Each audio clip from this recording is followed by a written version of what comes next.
All right, we're here with Chris Parker, head coach of the Pickens Dragons, the football team, of course, and it's our weekly coaches show. And Coach, obviously, last week was not the result you wanted. You didn't get the win. It was a closer game than maybe the score would have indicated. You guys had 6 turnovers overall, and obviously that's not the result you want. And I know before I ask this question, is probably the answer is going to be a little bit of both. But the turnover specifically, did you find that it was more you guys making mistakes or just their defense making plays? No, it was probably a couple of them they made and a couple we made mistakes on. But yeah, it wasn't the result we wanted. But we played well in a lot of phases. A lot of players played hard and gave ourselves a chance to win. And you don't deserve to win when you turn the ball over 6 times. So.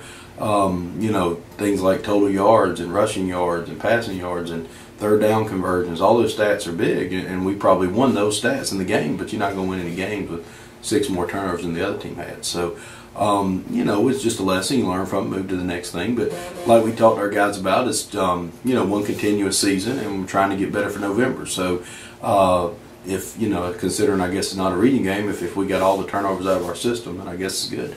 But we made some mistakes and some key times in the game that we should have fixed, and then at the same time Northwest did a good job. They did a good job preparing for us. They had a good plan, and they did take advantage of some of the opportunities they had, and we didn't take advantage of some of the opportunities we had.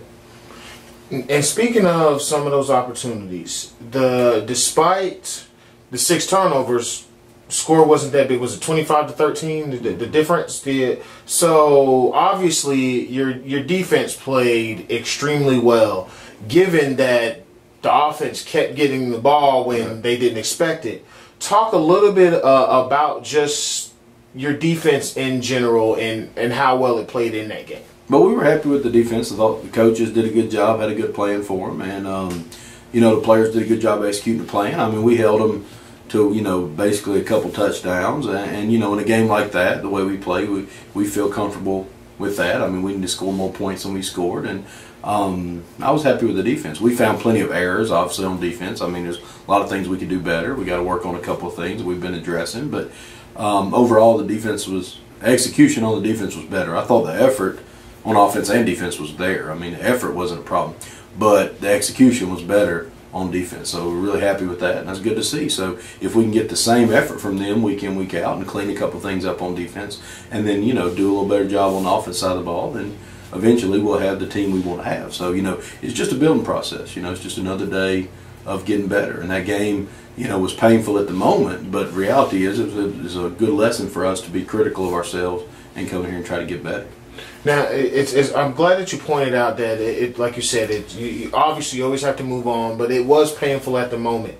Talk a little bit about the emotions that you yourself experienced and your coaching staff, as well as the emotions of the team during the game when it was so close, and it seemed like every time you guys were about to get back in it or get another score or cut the lead, you turn the ball over. Talk about just because it's different if you turn the ball over 6 times and you lose 42-0. They score off every time. You realize, man, we turn it, like maybe third quarter you start putting some of your young guys in because you realize it's gotten away from you.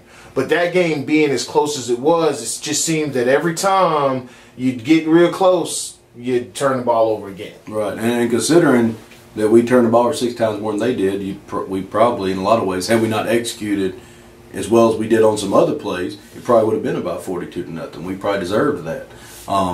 But our boys did execute well. They played hard, and they don't count plays in a game. We talked to them about that.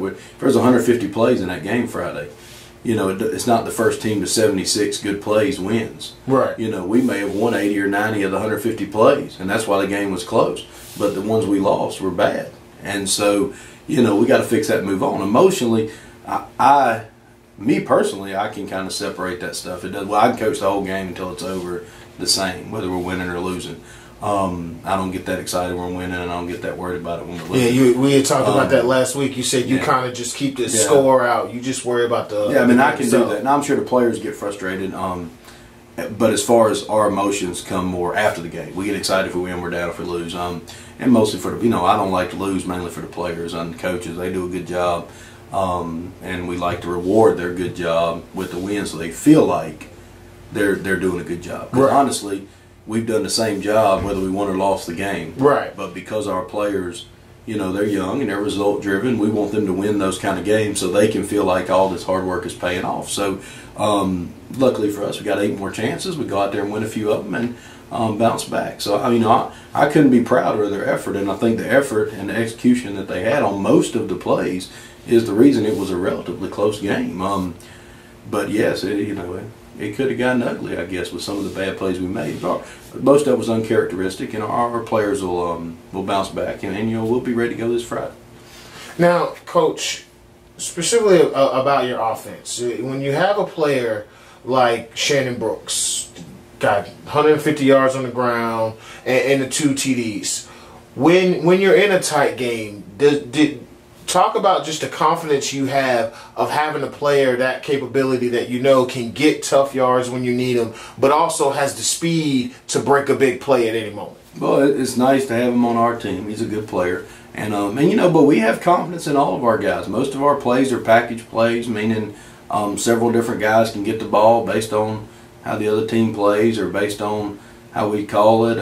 Being no huddlers, a lot of that stuff, a lot of option type plays. So we don't call as many plays for Shannon as maybe we should sometimes. I probably should call more for him, but the reality is we feel good about all of our guys getting the ball.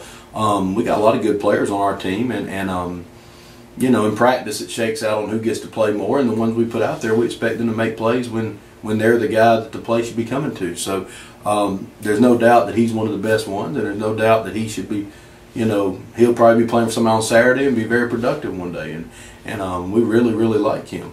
But we got a lot of good guys. I think having Shannon's big because what he brings to the table is the ability to score from anywhere on the field, and he does have long playability, which in a game like Friday night when you're down 2 scores, it's nice to know somebody on your team might can score to get you right back in the game. We got down 10-0. He got a long play, made it 10-7, and so those types of things are really nice for him. I mean, we don't have enough time for this show to talk about Shannon, right? And a lot of our other players too, and how good a guy. Yeah, I believe Jacob Greer had a good game running the ball too as well, didn't he? Yeah, Jake Coleman runs the ball. Jake Coleman, I'm sorry.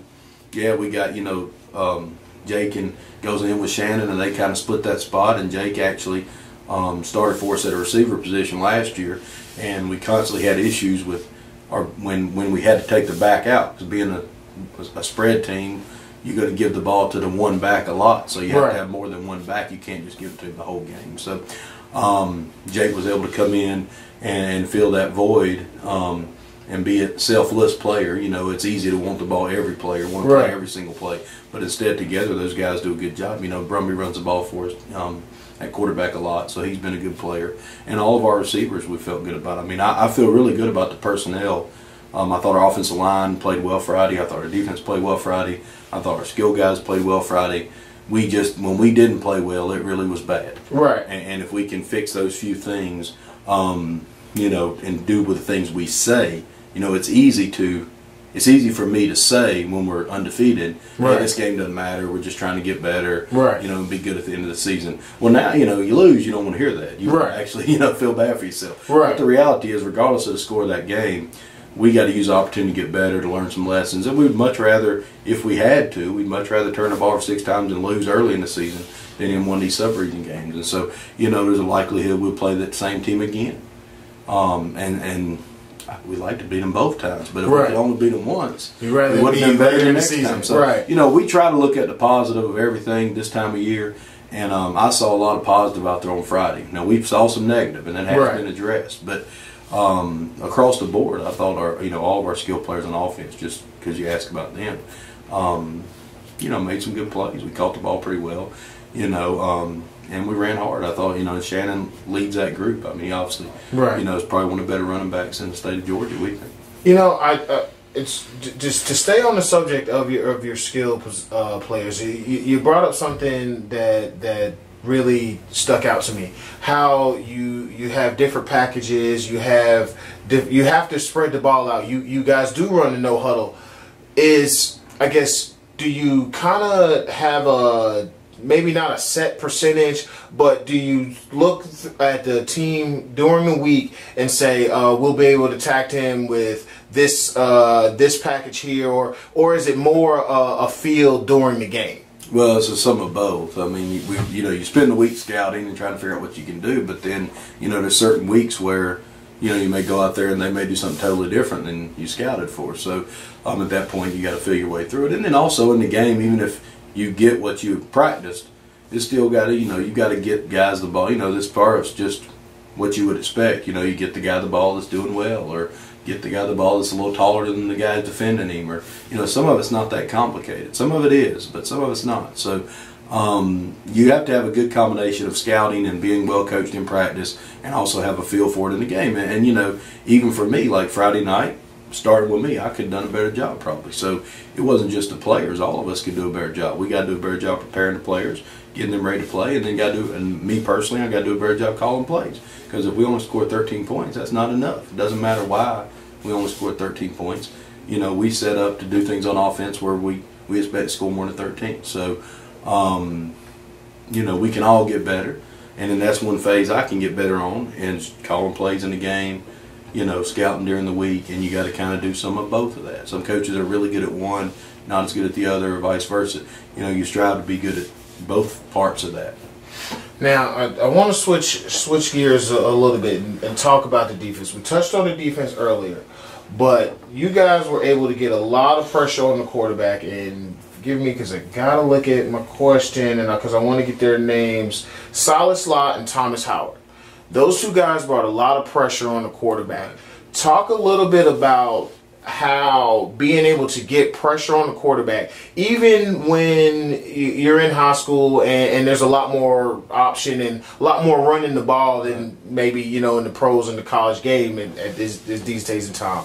But you still always have to get pressure on the quarterback. Just talk a little bit about having guys like that and just having the confidence in your defense with the way they've played so far this year. Well, we were really happy with them. They're seniors. We got 3 defensive linemen that are seniors that start for us. Matt Devroy, Silas Lott, Eric Collins. All 3 played excellent Friday. I thought probably one of the best position groups on the field. Silas in particular had 7 different tackles behind the line of scrimmage, which is 3 of them were sacks and 4 of them were just tackles for loss. That's very impressive. I mean, it may be coincidental to some degree, but very impressive. I don't remember ever having a player have that many tackles in the backfield. So he deserves a lot of credit for that. He's very quick. He's very well coached. In fact, we honored him as our player of the week for you guys this week. And he should be. I mean, he deserved that. He really gets after. He's very physical. He's very aggressive. He gives great effort. He's played great. Thomas Howard, Kalen Brooks play inside linebacker for us.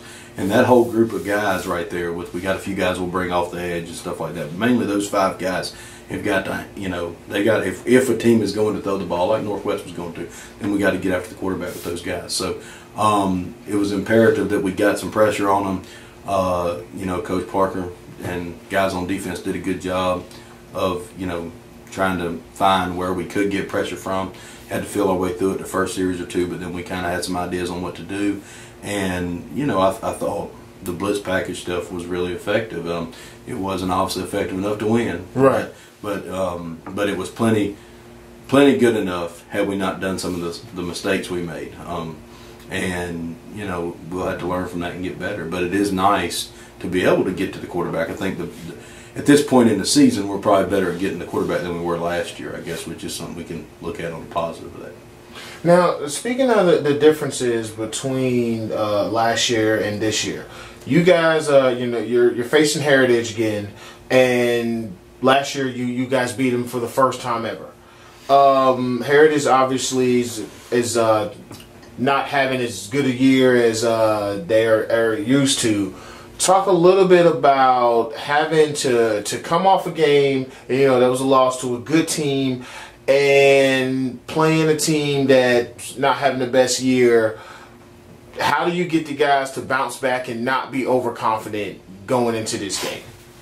Well, I mean, I guess if we knew the real answer for that, then we tear everybody and sell it to them. So. Right. But our hope is that we have trained our guys all year, that we play to a certain standard, and that standard wasn't good enough Friday night. And it wouldn't have mattered if we were playing Northwest Whitfield, Heritage, or, the Falcons, or a Pee Wee team.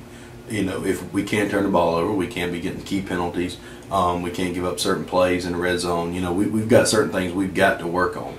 And you only get 10 opportunities to work on them, and we've already used 2 of them. So we've only got 8 more opportunities to get better this year and hopefully get a chance to get in the playoffs. So this is one of them. And you play to a certain standard on a play. You don't play to necessarily win the game or win that play at this time in the year.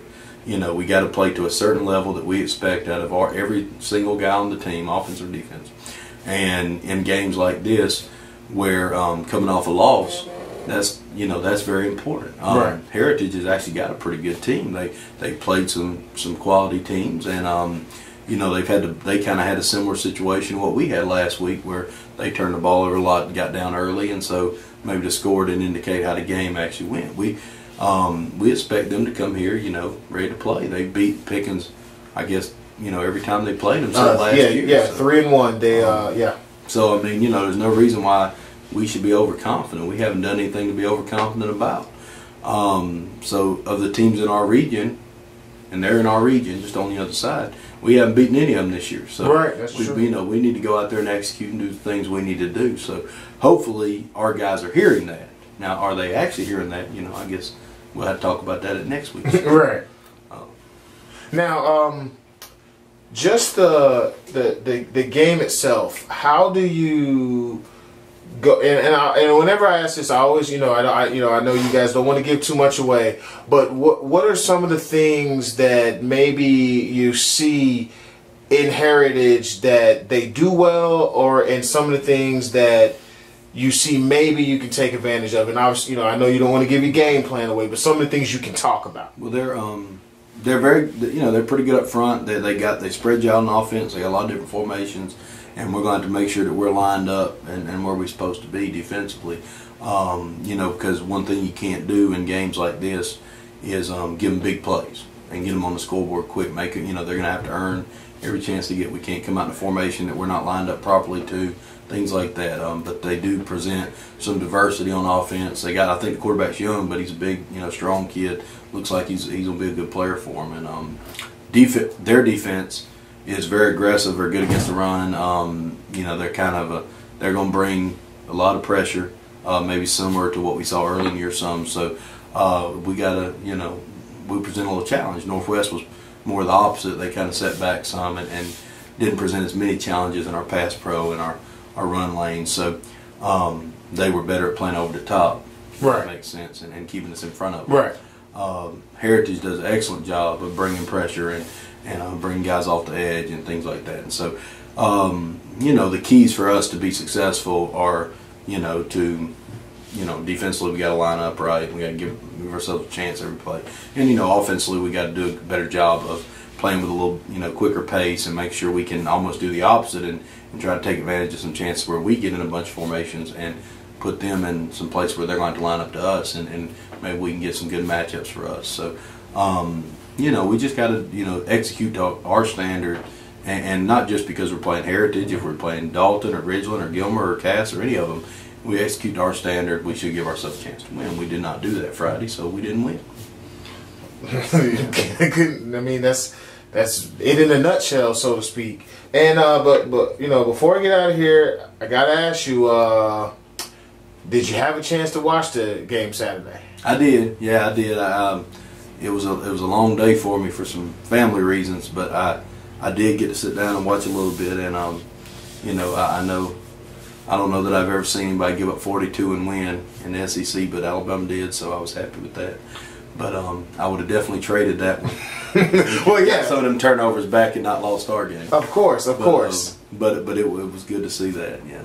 Yeah, that Johnny football kid is amazing. Yeah, he's a good football player. I'm not going to lie, Coach. I really thought Alabama was going to roll. I thought, they would just had that taste from last year in their mouth, and they were just going to come. that kid's bad. Yeah, he's a good player. Yeah. I mean, most people would like to have him on their team. Yes. At least the days of the game. You might not want him the rest of the week. Yeah. You want him on that game. Yeah, I mean, and honestly, I think that's a big part of why he's so polarizing. It's because even people that want to hate him gotta respect his game. Right. I mean, you know, Alabama's the #1 team in the country. You don't throw for 400 and some odd yards and 5 TDs on them every day. Right. No, he's impressive. He's a good player. So I just, you know, when I was watching the game, I thought about you, you know, because obviously, you know, I'd heard about, you know, you guys had lost on Friday night, and I was as when they built the big lead before they started coming up, I was like, you know, what if Coach Parker's feeling taking a little solace right now? That's better than the opposite, I guess. But right. I said I would have. It would have been okay if Johnny would have thrown a few more touchdowns, or we'd have thrown a few less interceptions or fumbles. But you know, it's good to see. You know, it's good to see the excitement that football and people have for it, and hopefully we want to have a good crowd out there Friday and bring some excitement. I'm here, really looking forward to this game on Friday. This is, you know, we work all year for one of these 10 opportunities. This is one of them. You're really excited about getting it on Friday. Now, this being another home game, talk a little bit about playing at home versus on the road. Obviously, you know, you have your crowd noise, there's obviously more advantages of playing at home. But just talk a little bit about the differences. You know, going on the road, you have different schedules. Just talk, you know, tell the people a little bit about. The biggest difference is a schedule. And once you get out there, we don't play in big enough stadiums for it to be a giant problem. Right. I mean, you know, it's not the same as playing, you know, at Sanford Stadium or right. Stadium or somewhere. So, because the most people you're going to see at a high school game, you know, usually regardless of who's playing, is 10, 15,000 people. Right. It's not as loud as people would think on the field. The crowd is great. We love having a good crowd. It does get the guys excited and get their energy level to where we want it to be. But the biggest change a lot of times is the schedule, where, you know, here at Pickens High School, you know, we don't play many close away games. So, right. you know, most of your bus trips are an hour, hour and a half. Next week we go to Ridgeland, be probably over 2 hours. So, you know, that presents some challenges because you're not taping, you're not meeting, you're not, you know, doing the pregame meal, you're not doing the things that you normally would do when you're on the road. Right. At home, it's the opposite. You got so much time to do. You got about 3 hours to do about an hour and a half worth of stuff. Right. So you got to kind of drag it out. And in some ways, and I'm kind of like this too, but a lot of coaches, and a lot of times with the schedule, would prefer to be on the road because you immediately get on the bus and go, and everything kind of moves quick. And it feels like at the home game, sometimes you're here forever waiting for the game to start. But once the game starts, there's no doubt that playing at home is better. It's more exciting to players to see their friends in the stands, more of their family members, more of the community people involved. I mean, you know, it's a lot louder when the home team scores than the visiting team. Right. So, you know, it's exciting for them to be at home games. And like I said, we've already played a couple this year. So the way our schedule's set up, we got a lot of away games at the end of the season. So, you know, I really hope that our players appreciate, you know, the opportunity we got to play at home this Friday. And I hope the community, you know, is here and showing them how much they appreciate their work. You know, don't be here for me, but for the players, they deserve it. You know. Now it's funny you talked about you know, obviously the crowd noise, the kids want to see their friends and their family. Talk a little bit about when you have some of those younger players and maybe trying to keep them focused on the game on the field as opposed to who's in the stands watching them.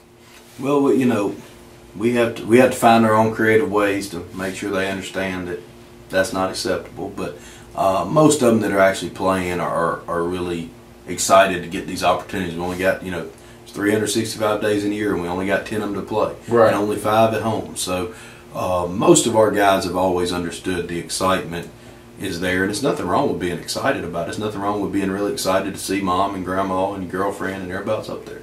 But, you know, it's only really exciting when you win. So you gotta, you know, stay focused and do the things that we need to do to execute to win this game. And then at the end, you know, there's always an opportunity for all those people to come down and tell you how great you are when you win. So unfortunately, you know, if you don't win, most of them will still be down there, but maybe not quite as many. Right. So we want our guys to have an opportunity to be happy at the end of the game and to be proud of the effort they put in from January to now, and you got to explain to them that the only way to do that is to a lot of times execute well and win the game. And so if you're a young player, their job is to just watch the older guys, stay focused, stay disciplined, do what they can do to give our team a chance to win. All right, well, Coach, I appreciate it. Thank you very much. Appreciate it. Thanks.